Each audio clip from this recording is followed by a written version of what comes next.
Machiegni kendo nyako Ramogi Juang e twak maromo kuonge chenro mar rupinyo kinyi makawuono kamodo twak otudore kod Rito ratich Oganda. Kaloni nyaka sani riwruoge mopogore opogore makedo ne ratich Oganda kata ratiro mar Oganda kaachiel kod riwruok mar Okinde osebedo kowuok oko e lela maneno ni jogo mane oyudo hinyruok kaachiel kod jogo mane anyuola magi otho e kinde ng'anyo mago mag rawere mag Gen Z oyudo ratiro margi e yo makare. Nyaka sani bende e jumani ne waneno ka gidhi achiel kachiel nyaka e apise mano mag jatend piny Kenya William Ruto bore Nairobi ka koro ne gichwalo nyinge mag rowere 14 magiwacho ni nyaka sani koro familia magi okia kuma gintiere kane gilala bang' ng'anyo mago mag rowere mag Gen Z. Kata kamano penjo en ni ere kaka inyalo rit ratiro mag jo Oganda e pacho kae, to ere kaka jogo mane familia magi oyudo lal mano lal kokalo e thoe mag johera magi kata lala kokalo e jogo mane odong' kod hinyruok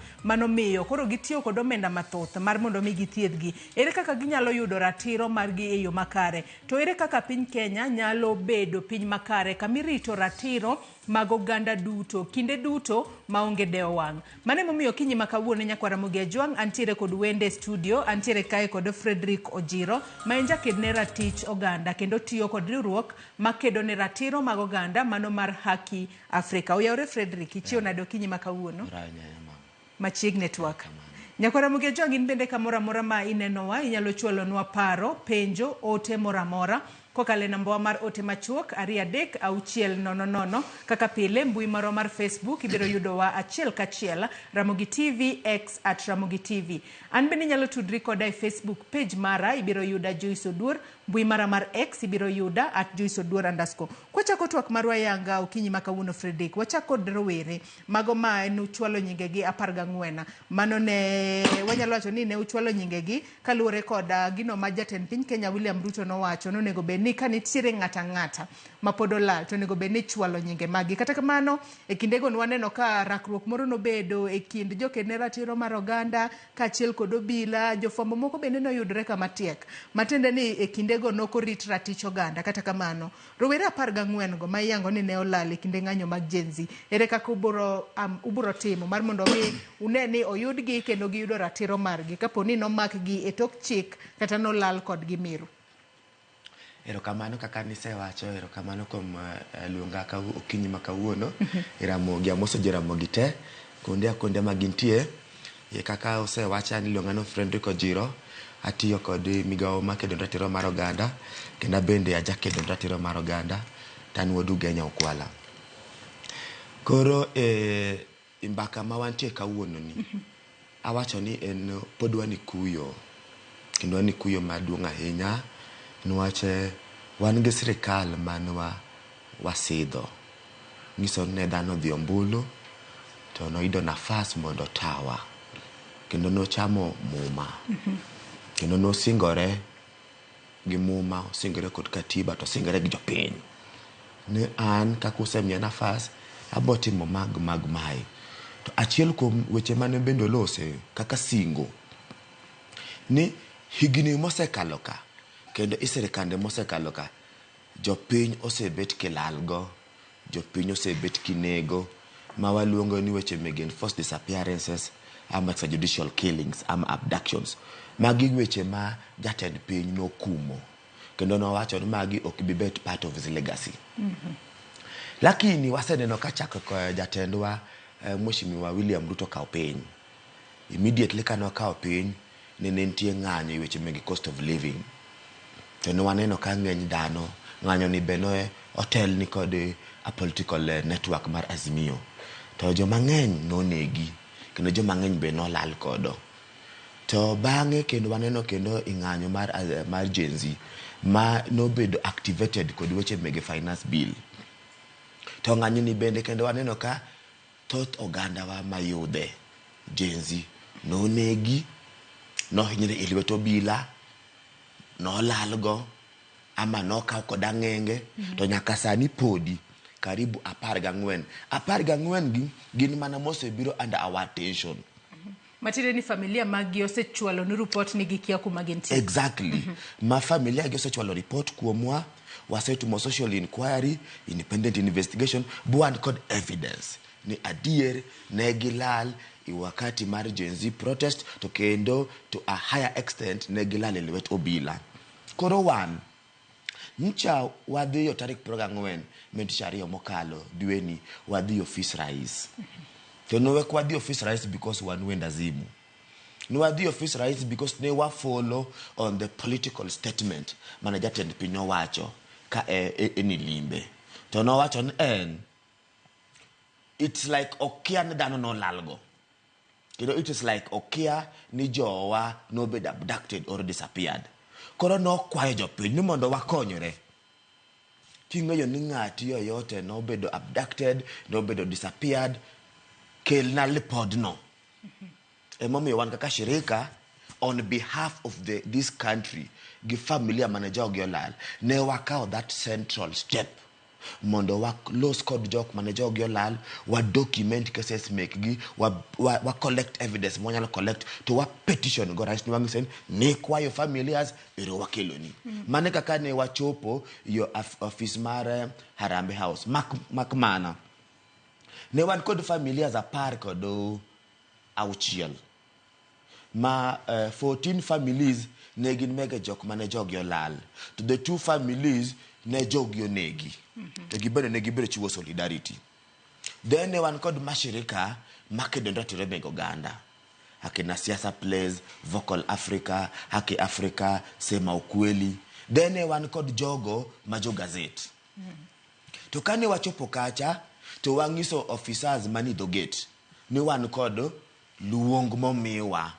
kod office mar rais to ne giwacho ni communicate kod giuru mondo wayud information to achiel kom jok mane tayo delegation ni men Hussein Khalid no ogo sim ni principal administrative secretary korone wajadiliana ni delegation ite ochofia pise malo kosobiro receive petition and then mwakilishi mokabicha uchiel nyalo korodhi kode TWAK office to within that kamokapar wapo mnaka police mar armed to the teeth nigi mask chako rafwa up to gichako chon huyo na huyo aneno kisiema tisiemo Boniface Mwangi no bibo makwa kendo no hinywa sana Wanyalo wacho ni mago gin moko kuom gigo mar chocho ratiro mago Oganda. To katibu wacho nango nikech agene kinde manudhi kuro notingo mana petition e lwetu ka achiel kod nyinge mag ji 14 manudhi chwalo ne jatend piny Kenya mar mondo mi otimane nonro ni gintiere kanye familia magi bendo beda ne gikwe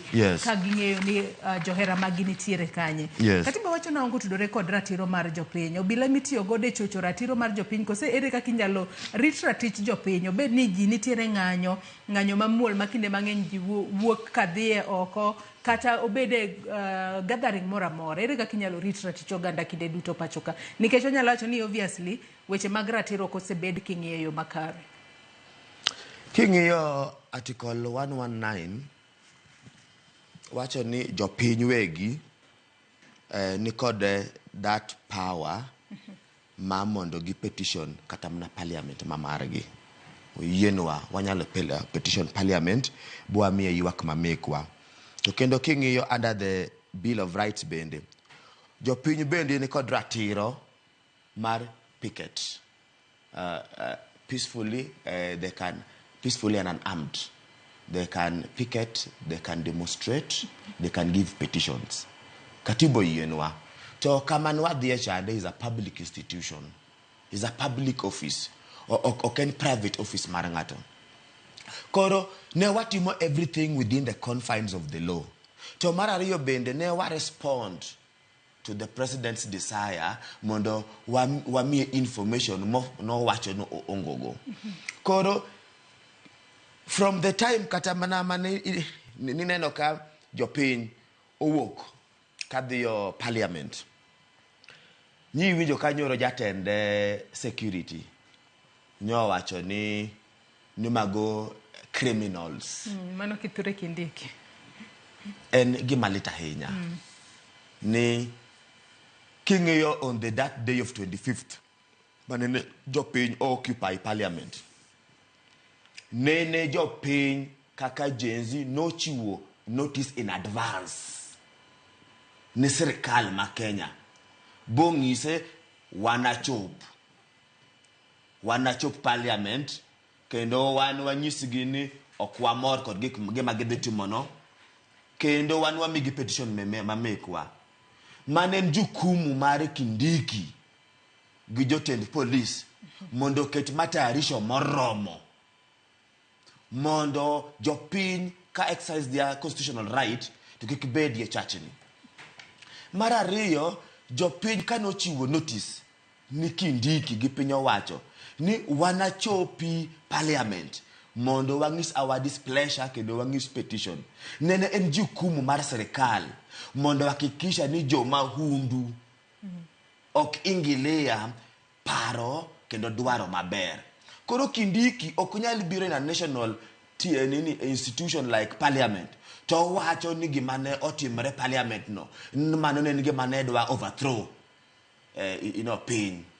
Wawacho ni Kindiki as a professor of law nyaka bed ngat ma practice the law, to konyal bet ni seche ma law favor yaka koro law support law, seche ma law ok favor to koro law no kuber. Jopiny ne exercise mana their democratic right, emomiyo nene gikawo atua ma mondo gichop kanye i parliament. To king'iyo koro waloso about kedo ni ratiro mar oganda.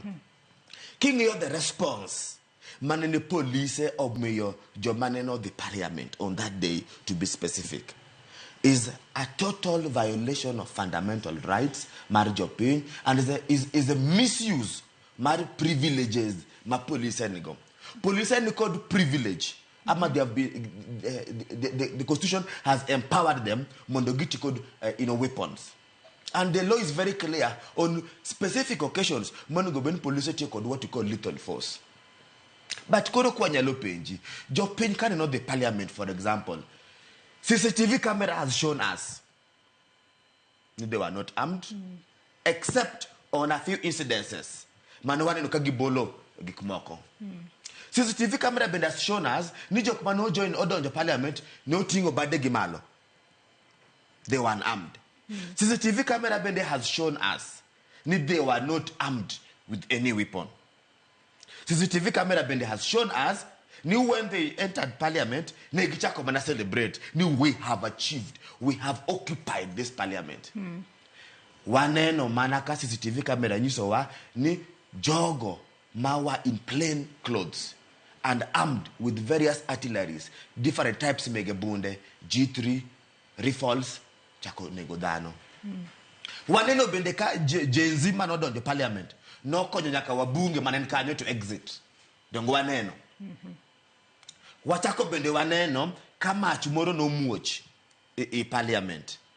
Ang momiyo nyaka sani Mr. Kindiki gi president gisebet mana in the forefront in the front line mar kashifu kashifu action, which is a democratic process, but poka gibet steadfast mama no giwach ni awa okwayo dia report igimano tomorrow 25th. Okwayo dia report from the Security Council igikmano tomorrow since chakrok mar Gen protest nyaka kamano chope. Bende pokwa wicho ka jatelo mar security owacho ni awa an koro adwaro numondo stakeholders te iweche mege security kod jopiny mondo wabed kod national conversation mondo wadiscuss ane gik mano timre. Nyiso ni ratiro meg oganda mang'eny norochi, to jok manitelo ma should be responsible is running away from that critical discussion. Emomiyo wan on that day ne wadho mondo kik wabed part of the blame. Kenya wani people have been part of the blame circles. To wani wadwaro mondo wa break that circle of the blame. Omeno wacho ni karais oyie chako mbakani. Karais oyie ni mondo koro wanyalo koro discuss kendo nyalo bet biro machiegni kod familias mano hinyore. Wayie mondo wa facilitate. But king your statement mar Kindiki i parliament nyoro ngisi ni onge good faith. Kendo ngisi ni piny owacho ama telo mantie is hellbent to protect the impunity ama to protect mahundu ma police notimo. For example, wakitane maybe wach mar Gen no kando kanyalo penji. Nyithindo masomo multimedia university nene kod TWAK iweche mege management kod welfare margi. to ne gitiyo kod the opportunity mondo grace their grievances. Ang'o manosundo police mondo chop kacha mondo hinyathi chako notimecha. Bisei winje ka kindiki oloso about accountability mar police go. To ng'egi kendo police go pod ne service kendo gini duty. Kendo kwa biro mbele kanwa no lecturers. Masani koro there's a consensus. Negise chungo ng'anyo margi. To mondo ne chung ng'anyo margi, sirikal ama piny wacho notamre winjo wachgi. Emomiyo ne gi resort to the option mar ng'anyo ama petition. To waneno ka police rakore kod professors, lecturers, jotij university, jok mapuonjo nyithigi. Kendo ne gihinyo gi sana. Penjo mwapenjo niya, lecturer cha ama university worker nokoso ni police ang'o manome nyaka goye mana kamacha to di petition bunge mano yiero. To koro kotudore kod gigo duto maundu duto mwasebedo kwaneno ka itimo ne jopiny gigo madhi ataro kod ratiro mar jopiny kata chocho ratiro mar jopiny. En ang'o ma okang' mane makoro dwa kawo maneno ni orit ratiro mar jopiny nikech kotudore kod jogo manowito ngimagi e kinde ng'anyo nikech wang'e ni yangore kaluwore kod nonro mane riwruoge makedo ne ratiro mag oganda notimo. Nitiere ji maromo 61 nowito ngimagi e kinde ma ji maromo 67 to nodhi ataro mar chik. Nyaka sani koro nuwacho ni jogo mane onegi udwa neno ni oyudo ratichgi kaachiel kod anyuola maggi. Udwa ensure ni giyudo ratiro margi e yo machalo nade mondo kinde mang'eny kwa dhi mbele e piny Kenya wang'e ni dhano onego bed ni rito ratiro mare kinde duto. Bed ni seche moko ka iwito ngimani e yo ma ok ni kare to familia mari biro yudo ratiro kata timni gino ma ok ni kare. Jogo gima pod olal ubo yango ne oyudgi kendo giyudo ratiro e yo machalo nade. Erokamano. TWAK mar jopiny mondo yud ratichgi chande. It is a continuous process. Nwach katiba ni bende kane wamanye ne wagore ne nyaka wayudo. Ok nomiwago. Katiba ma Kenya tuniteno ok nomiwa. Ne wakedo ni. To i katiba ni king'yo article 37. Maloso about jopiny haki margi mar to assemble peacefully and unarmed mondo gichiw ywak margi ama mende ama gi petition gi protest. To waseneno ka sasa ma jopiny otemo mondo gi exercise this provision of the law because makatiba dik piny but katiba must be given life. So the only way mwanyalo miyo katiba life is when we exercise the principles of the constitutions or the provisions of the constitutions. And also when monogamy katibani life is when we aspire to defend provisions mar katiba. Ama wahakikisha ni gima katiba aspiration mar gombo mar katiba cha jok manitelo uheshimu Koro on the context mar mbakama wagoyoni. Wan kaka jogo makedo ratiro mar oganda. Gima ndaka watim en gima unutimo sakaka ini. Mar tiego oganda. Mondo oganda bed kod lony iwi ratichgi. Mwaluongo ni rights and responsibility. Oganda ong'e ratichgi to ging'e majukumugi iwi ratichgi go. Koro ng'iso nyaka wa continue timo civic education. Kendo nyaka wa continue timo political education. Mondo wawacha neni ni ka ng'ato noketo singo ama ka katiba omiyo wa singo ang'o maditumre mondo singo no chop kare. Mano mokwongo.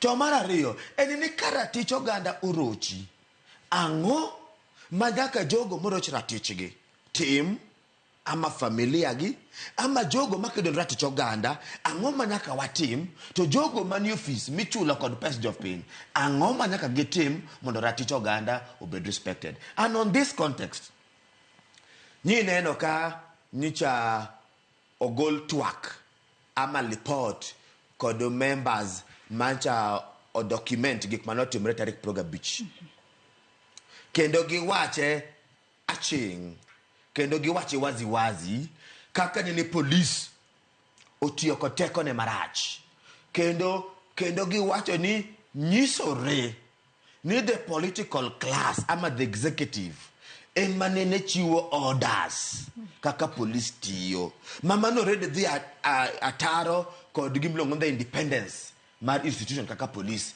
Mwewacho ni okongo benigi chiwo orders. The executive ama ngata okongo ben chiwo orders on how police operates ama kako police should investigate. Katibo tamre mano. But gikmano timre chingcha lipodi cha wacho ni nyisore. Ni jok ma onge within the police structure ama service. Manene chiwo orders kaka police onego ben tiyo. Mara riyo report cha chako wacho. Ni police neno tiyo kod lethal force. To lethal force ni negitiyo go kinyume. Mara kaka the UN principles on use of force wacho. Mangiso ni dano o surrender, dano are not armed, to podigoyogi risase, kendo report no chako wacho. Ni police bende, kata kopon chiko yien gi mondo giti kod firearms. In the event, magi the control crowd, police okonu go beni shoot tear gas canister direct to the people. Oko yien gi. Lakini ne wana noka police of the Ratiro got that provision. To kendo under the UN framework on the use of force. Wacho no maber ni in case ni take casualties. Enuju kumu mar police mondo take the first step in medical assistance. Bende ni nene ka police ochiwo any kind of medical assistance. Emomiyo wawacho ni nyaka koro waket sirikal tesre mondo wa demand accountability. The accountability must start with the head. Emomiyo wan sani koro kendo one also another petition based on specific grievances majo piny yuago and specific violations ratiro mar Oganda ma police no ketho. One also petition maler mancho kaka police no tiyo kod bunde marach, police ne respond marach ni jopiny, police evidence ne gika orders kum jotelo mamoko mondo koro the IG mamarwa or respond to those issues. To koko respond to wadwa kendo ka watu wa moro mondo koro watere iweche gi nyim doho mondo doho make a decision. To moro bege mwatimo enini kaka yudhe, I'm a young person. To nan central kendo nena an in the front line kane wakedo iweche mege finance bill. Nan kod first hand experience imahundu ma police ne notimo ne jogwa. I guess ni inawea ni dhano te manene oba otumini bero kose negi city muchari ama Kenyatta muchari na witness. I witnessed all the postmortems. Mege jogwa mano negindalo mandamano. I witnessed postmortems manote Mukambani, Makindu, sub-county muchari, and other parts of the country. King yo in the analysis, mar the postmortem reports, king yo the trends. In the context, mar the cause of death and the probable manner of death. There was little force. There was incidences, majority of incidences, ma bunde no tiyo, one no gunshot injuries. Mangen, kendo wange no ka most of the victims, jowa not because of excessive bleeding, ma led to the failure, ma organs to function normally.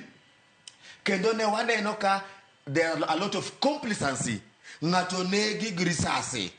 Kitengela to ike onege around sapar gareyo to ike le city muchari sabicho tieno to gari moke lo ken matike makitengela kendindi ko in the obi mar muchari ni ngane no kwan joja ko okwanyo ko to ibatu wangyo magingiso ni these are some of the things ma police osenyiso ni gin police oko believe in the rule of law kendo police o provoke mana vipenge mege katiba samudu wa kaugi moro kuomi to simaini duwaro ratichi to polis koro okia katiba. Aneno ka joneno wa moko bende chwalo ote moko kae kokalo yore waduto te mag tudruok okinyi makawuono. Penjo moko bende aneno ka ipenji okinyi makawuono. Sama ne moko kuom ote ma joneno magwa chwalonwa mar mondo mi wawinj ane to jogo maneno wa kuonde mopogore opogore pachgi en mane kotudore kod Rito Ratich Oganda, nikech nyaka sani wang'eyo ni osebed ka ichocho ratiro mar oganda e yore mopogore opogore. Kata kamano mano dhi ataro mar pen chike ma pacho ka kendo nego bed ni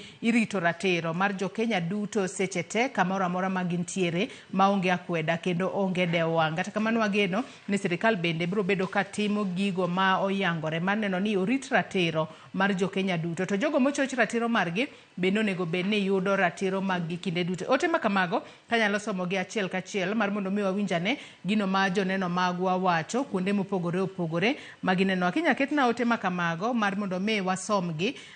Ote mokwongo kanyo mano mar wuoda Kaketa Suna wacho ni penjna wendo no niya ni bang' timo nonro gote gidhi time ang'owa. Secondly, joma ne opango abductions gidhi timo nade? Ibo bedo kiduoko penjo makamano. Ote machielo mano mar Byron Akiru wacho ni watching live from Mombasa and greetings to you Joyce Odur and also to our visitor. People must have their rights and freedoms and it's good to fight for your right or freedom, but to my mind kanyalo dhi mbele, I keep asking myself on this thing that is happening in our country Kenya, which is now showing a good picture to our fellow Kenyans.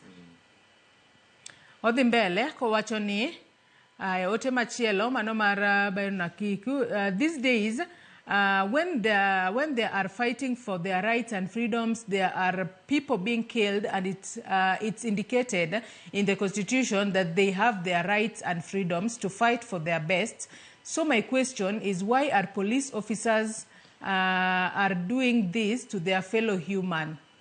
Odhi mbele ko ote machielo odhi mbele ko wacho human being or them, they identify themselves like animals. They just treat human beings like inhuman.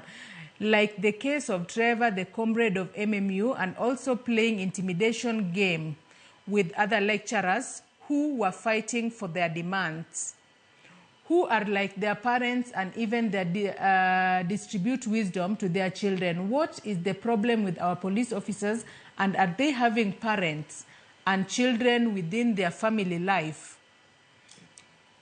Or they just do so, their arrogancy and nitwit actions, which is not good. We should know how to handle our fellow human beings, whether you are above one another.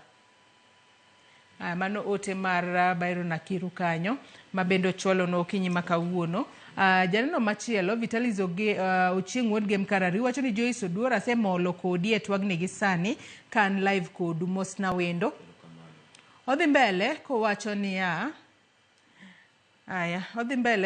niya kadonje TWAK Kenya ni e piny mayudo ka onge demokrasi.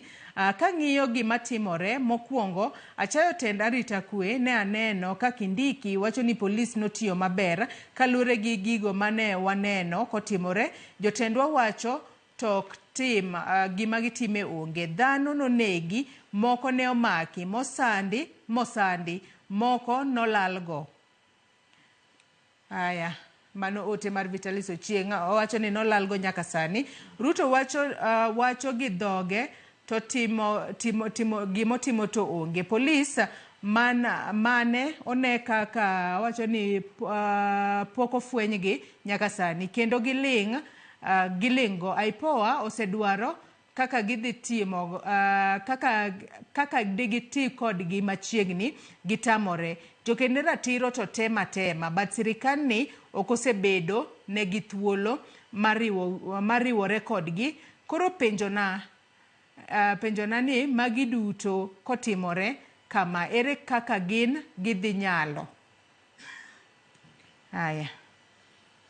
Otego wacho ni Kenya wani bende nitiere chieng' ma japiny maonge thoche ni yud ratiche. Joma ne olalgo sirikal osenyisowa ni gin kanye. To polis mitiyogo e ng'anyo kinde ma japiny dwaro hakine gin to katiba mane magitiyogo. kose margi opogore. Gima wan go gik magitimo ok dhi gi katiba. Karachik to yango ni e piny ka. Mano mana ote ma joneno moko chwalonwa kokalo yore mopogore opogore ma gineno okinyi makawuono. Penjo moro openji kae ni bang' timo nonro gi te udhi timo nang'o? Secondly, joma ne opango abductions tidhi tim nade? Erokamano, ing'eyo ni ago erokamano kuom jogwa ma ochwalo pachgi because mano ng'iso ni we are concerned as a community. To mano bende kendo kelowa e paro moro ni kedo mar ratiro mar oganda ok nyalo weno Odhiambo Ojiro, ok nyalo wen Katiba Institute, ok nyalo wen LSK, to ok nyalo wen Ramogi. Nwach Ramogi bende kedo ni ratiro mar oganda sama giluongo jolony mondo puonj oganda kendo gikonyo mondo gi document kendo gi expose violations ama mahundu mitimo no oganda. Duoko na i pacho siepnano en ni wate nyaka wariwore because the numbers matter kendo dhano ni kod lony mopogore opogore. I believe ni riwruok mar oganda emomiyo Ruto notingo bade kubo wacho ni I concede defeat. Ne bet ne Ojiro kende koda chaye mano ka jotendo an go bene digi ayie bene nege digi concede defeat. Ne riwruok mar oganda kata mna katiba ne king'iye the 2010 constitution mamarwani ne riwruok mar oganda mano riwre to achiel ni nyaka kedi mondo dhano dag in dignity and in rights. Emomiyo awacho ni oganda wa nyikwa Ramogi kod oganda mamoko man Kenya nyaka wariwore. To sirikal bende kata kokosoni ok engage sirikal from rumors too. Rumors is good, but only provoke conversation. Amonyalo provoke mondo nonro mondo timi. Wan kaka jolony kendo jogo makedo ratiro mar oganda watimo nonro. Emomiyo waneno ka sirikal pok otimo nonro yoyote inek manotimre ama imahundu manotimre. Wakao mziko no kwa niaba mar jopiny in the interest mondo ratiro yudre bwatimo nonro wawegi. Nwach jopiny manohinygi familia gi be noluor dhir sirikal. Nwach ok nyal dhi donjo ka polis onego ng'ati. Inyalo mana dhi ka IPOA, Kenya National, ama migepe moko gi, then jogi makoro will pick it up with the relevant security agencies. One mano wakao a very important step mar documenting kendo mar manyo witnesses kendo mar yudo evidences minyalo tigo mondo walugo justice. Koro is a very important role. To mar ariyo en ni ng'ato penjo ni ang'o mudhi timo bang' bet kod nonro. En ni wadwa mondo wachwal nonro ni ir jopiny. To wa bring all the stakeholders jogo te ma gin jokanyo meg oganda wa. Kendo jogo te ma bende osehinyore e lwet police. To wadwa chako niya. Mokwongo wacho ni wadwa chiwo petition ni the current IG mondo wamiye ultimatum on response kod actions, tangible actions mondo be no kao in terms of the redress mechanism. Ma wa demand for an inquest in all the deaths manotimore. To bende wado mondo wa demand for a response in terms of mikakati mane ma sirikal ama police dwa kao mondo duok jogi. Because wa wacho ni ya cook police ema no mako jogi bo abduct gi bo disappear gi, then it is duty mar police mondo nyiswa jok mano mako jogi. Nochemo mi wachulo police wachulo police mondo kela rita kwe. Wachulo police mondo prevent crime ama violation. To kata ubedo ni wacho ni jogo ma seche moko no lal kod jogi kaka ji 14 yes. Manyaka sani koro familia magi okia kuma gintiere. Yes. Familia go bende no dhi chwalo report ka police kose koro giluor dhi ka police nikech gichich ni police ema nyalo bedo kodgi. Nikech kinde mang'eny ng'ati ko lal to ber kidhi chwalo report ka police mar mondo mi police bende otimane nonro otemane yango ni ng'ani no nemo gi karang'ono rwako law mane to no dhi kanye. Bende mano setimore kose gin mana ywak gichwalo nu mar mondo mi ukonygi kaka jogo makedo ne ratiro mag oganda. ipenjo maber to ipenje mipenjani adwa nang'isi ni kati bende you played a very important role in list ni mondo lose. How? Kanye familias gi ywak gazette media no expose gik manotimore kendo nochwalo ywak gi public. Wan kaka jogo makedo ratiro mar oganda, jo LSK, Katiba Institute, Haki Africa, nene wamiyo jogi solidarity, wamigi legal support, social psychological support, to wa engage gi mondo ginge the criminal justice process and procedure. Ma jogi te wase kowo bo ochiwo report gi in the police stations that were near to the areas of incidents. Kendo se migi obi, kendo ng'eny gi osendiko reports, gisendiko statements. Makanya winjo nyoro ni Kindiki is not aware, nyobuoga sana. Know what? These are information man called police institution. Kendo these are families man called OBs. Maktake dwaro kakae, tabro we called all the OBs on specific cases, mega abductions. Ama enforced disappearance. Katabra the most recent abduction. Mare MCA Hassan from Wajir County. Okau mana South Bika Akai. To eyewitness man and driver mari taxi wachoni ya. Prado marateng obiro buchumbelewa. Prado maro marachar uchungi batwa. To men in civilian armed in uniform. Kamanti CCTV ubiro bo grab ngani. To ngani bedo grabbed MCN at a time. In just a week ago, the Wajir County Security Team, Motingo County Commander, Tingo County Commissioner, County Intelligence Boss, and all organs mega security within Wajir. No someone Mondo penje about ohel motrimo. Mondo penje ge momeo ora record 10 pin mar county government. So how can it be? Ni bang bedo summoned by the county security team Mawajia less than a week to be disappeared. One game what is to make sure ni any iota of evidence manual link to the perpetrator mondo bed secured, mondo bed corroborated, mondo chieng makuri chako wodhni. To gimane kwangi. No wadwa mondo wa push mondo justice or you do within the regime Mar William Ruto. But as a criminologist, I know the leadership, the political class may organize themselves in a manner maging slow down redress mechanism. But the regime will never be there forever.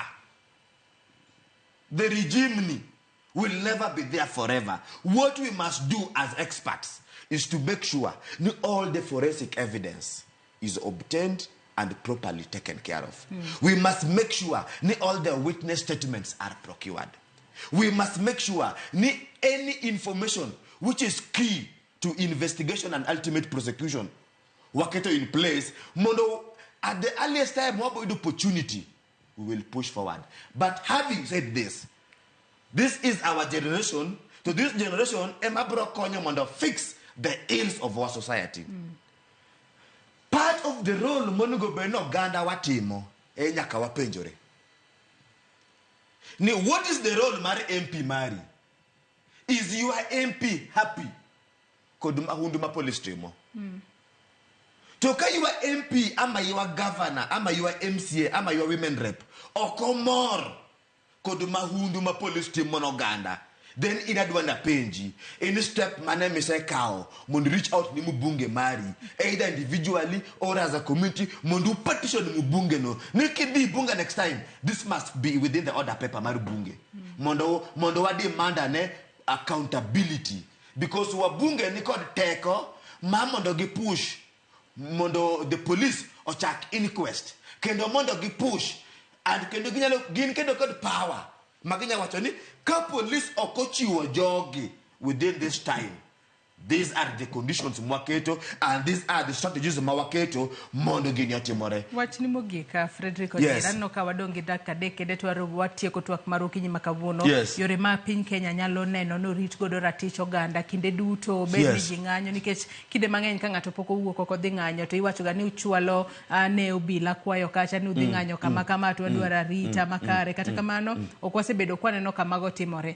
ka weche lokore ga kendo no ka itiyo kod police marach iro malungo wangi bayo kata kamane kinde mabiro mbele kaka piny Kenya nyalo ensure ni orit ratich oganda kendo sirikal masani manowacho ni ibiro nono rit ratich oganda ochopo dwaro mare mondo kinde mabiro mbele abductions kikwane thoe ma oyaye kikwane kata hinyoji e kinde maging'anyo mondo moti biro konyal bet gombo nyaka jopiny swing into action kendo nyaka jopiny kawa central role mang'eyo ratichgi to nyaka bende wakikisha ni wabunge mamekwa okaw that oversight role mondo gihakikisha ni jok mani office man kod mandate otimo tijgi to moloyo kabisa eni nyaka wa put more pressure to the political class nyaka wa demand for political accountability mondo weche mane rais osingo ni jopiny oluwo emomiyo wan kaka jogo makedo ratiro mar oganda warito mondo president oduog ng'ate mani office no means so 7 days 7 days korumo ka ng'ano ka rais pokomi waduoko pod wabro dok kacha and we will make sure ni gini obet part of a national conversation to okwenye lini the country will move forward gima jopiny akatamre and this propaganda let us accept and move on let us move let us move forward how do we move forward with the baggage of violations of a baggage of grievances koro war ka jogo makedo ratiro mar oganda nyaka wariwre kod jopiny nyaka wati machiegni kod jotelo mopogore opogore kod institutions mopogore opogore mondo ratiro mar oganda moroch gibed well documented to waket petitions mondo jogo man kod mamlaka mar kelo justice mondo kel justice to kwatieko wachiwo warning ni police koro chalo gwang' mosenang'o remo to gwang' mosenang'o remo nyalo tieko gwen kila mahali to kata mana wuon gweno be pod nyalo biro boka jopiny must develop a thick skin big make sure ni wariwore mondo wa demand police accountability kendo kikwaye ni serikali ni mondo wondwa ni let us move on to jogwo neg jogwo lalgo to adier pok wayudo mano e baka manda wachi yes ero kamana inya Fredrick Ojiro manja kenera tich oganda haki Afrika kuom kawo thuolo mar okinyi makawuono mar mondo mi bi wabed kod twak otudore kod rito ratich oganda nyaka Ramogi jong mana ka kiwinjo rito ratiro mar oganda chakre kod in kaachiel kod an wanywak lwedo waduto mar mondo mi wane ni ratiro marwa orite yo makare kalo ne katiba to yienwa mar mondo mi watim gimoro amora wacho ni wantiere kod freedom mano mar timo gimoro amora mano e pen chike kata article 37 mano mar pen chike mapachoka omiyo wach mar rito ratiro onego beni irito ratiro mar dhano kinde duto maonge dewo wang' kendo maonge akweda moramora gikanye mochopo gode giko mar twak marwa mokwongo kinyi makawuono yena mar mondo mi akaw yoyo madundo gi sani bang'e tibro bedo ka iyudo chenro mano mar ng'e jothumbewa kik idhi mabor.